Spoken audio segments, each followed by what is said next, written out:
Welcome to the human psychology insight day 26। क्या आपने कभी नोटिस किया है पास्ट का पेन आज भी हैवी लगता है और फ्यूचर का थॉट आते ही एंजाइटी बढ़ जाती है। इवन जब लॉजिकली सब कुछ ठीक लग रहा होता है, इमोशनली सब कुछ ज्यादा ही इंटेंस फील होता है। इसका रीजन एक पावरफुल साइकोलॉजी का कॉन्सेप्ट है, साइकोलॉजिकल टाइम डिस्टॉर्शन। आपका माइंड टाइम को ऑब्जेक्टिवली नहीं देखता, वो टाइम को इमोशन के थ्रू एक्सपीरियंस करता है।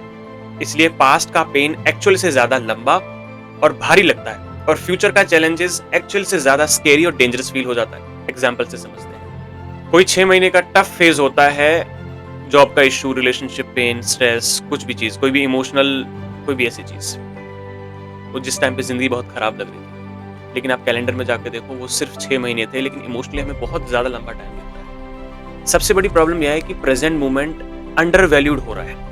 छोटे से छोटे एक्शन से इसको बदला जा सकता है। सॉल्यूशन उसका मैं आपको बता देता हूं। टाइम को इमोशन से अलग करना सीखना पड़ेगा। एक सिंपल एक्सरसाइज आप कर सकते हैं। अपने आप से सवाल पूछें, मेरा पास्ट का जो डिफिकल्ट फेज है एक्चुअल में कितना टाइम था और मुझे इमोशनली कितना टाइम समझ में आ रहा था। एक्चुअल ड्यूरेशन लिखो, फिर इमोशनल ड्यूरेशन लिखो, डिफरेंस समझ में आ जाएगा। दूसरा सवाल अपने आप से पूछें, जो चीज मुझे फ्यूचर में डराती है उसके बारे में मैं 6 महीने बाद क्या महसूस करूंगा। ये फ्यूचर फ्रॉम फ्यूचर पर्सपेक्टिव है, फियर को तुरंत खत्म कर देता है। रिमेंबर, आपका माइंड टाइम को याद नहीं कर रखता, वो इमोशन को याद रखता है।